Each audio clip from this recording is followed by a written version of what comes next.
If you only have a couple hours to fish, these are 3 things you need to do to make the most of your time on the water. That was the case for me today. I only have a few hours before I have to get to some family functions, but I can still put something in place that's gonna give me a great day. I'm gonna share that strategy with you. Number 1, the first part of this strategy is have a plan. You should have a plan before you get to the water. A plan will give you something to work and will eliminate over optionality. You don't want to have endless options. You want to have a few things that you're going to work on or a few things you're going to target so that you can get the most out of your fishing time. Spending more time making decisions is going to mean less time with a bait in the water, and that's going to kill you. I'm going to share with you my plan for today in just a moment. But the number 2 thing you should do when you only have short time on the water, bring only what you need to execute on that plan. Again, over optionality is a killer here, and we want to eliminate it. We want to eliminate as much decision making as we possibly can because we want to have our bait in the water. Let me share with you my plan for my short time on the water today. Number 1, I got here super early and I plan to target topwater. That started with the Berkeley Chapo. That was the first bait of the day. It's a plopper style bait. We've done a full review. You should go check that out as well. Started with the Chapo. After the Chapo, we went to the Hedon Spook, and this is the Spook Junior. Slightly smaller profile than a full spook. But the first part of the day, the plan was to target topwater. Interestingly enough, that's where I got 3, kind of right off the bat. 2 on the Chapo and 1 on the Spook Junior. Unfortunately, that happened while it was still dark, so I couldn't really film it for y'all. I wish I could, because one of them was kind of a tank. I was kind of proud of that one.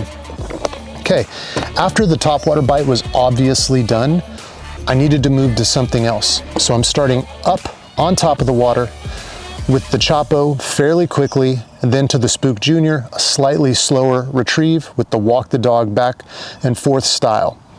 Now I want to go down in the water column. So the second part of my plan is to move to swim baits. I started off with a very small profile swim bait here.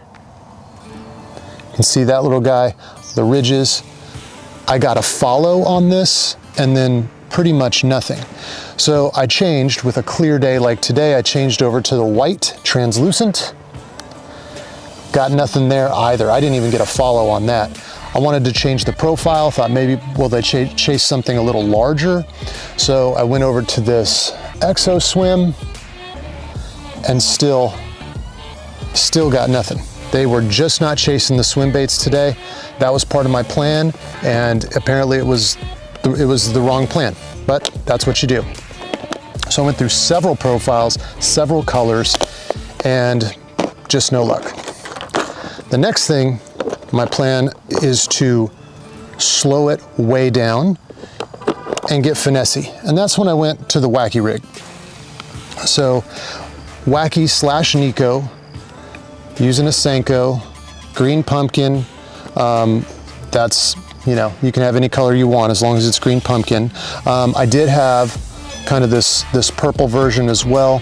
I rigged my Wacky Rig using the VMC crossover rings.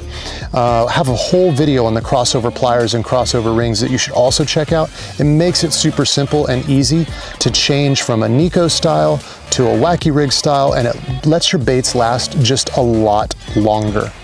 Unfortunately, they weren't hitting that either.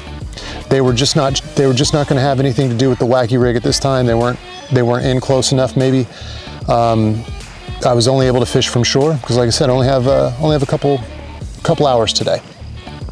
So number 1, to make the most of your time, let's just recap, have a plan. Number 2, bring only what you need to execute on that plan. And number 3, and this one might seem obvious, but maybe it's not, rig up what you're going to throw first before you leave the house. If you can, if you have the ability to bring a fully rigged and loaded rod and reel, you should definitely do that.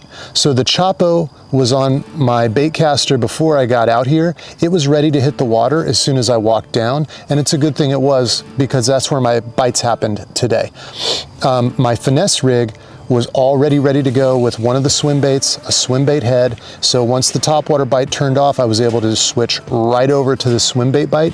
Even though that wasn't successful, I was able to spend much more time with a bait in the water than thinking or constantly changing baits. A bonus tip here, maybe it's not a tip, but the fourth thing you should do if you only have 2 hours, just be thankful you've got a couple hours on the water. Look at this, it's a beautiful day. The sun's just starting to come up over the treetops. Thank you, Bill Dance. And I don't think I'd want to be anywhere else for a couple hours on a Sunday morning. It's gorgeous. 3 fish before the sun came up, that's a damn fine day. I hope this is helpful. I hope the next time you only have a few hours, you're very successful. Please have a plan, bring only what you need, and rig it up before you get there. We'll see you on the next video.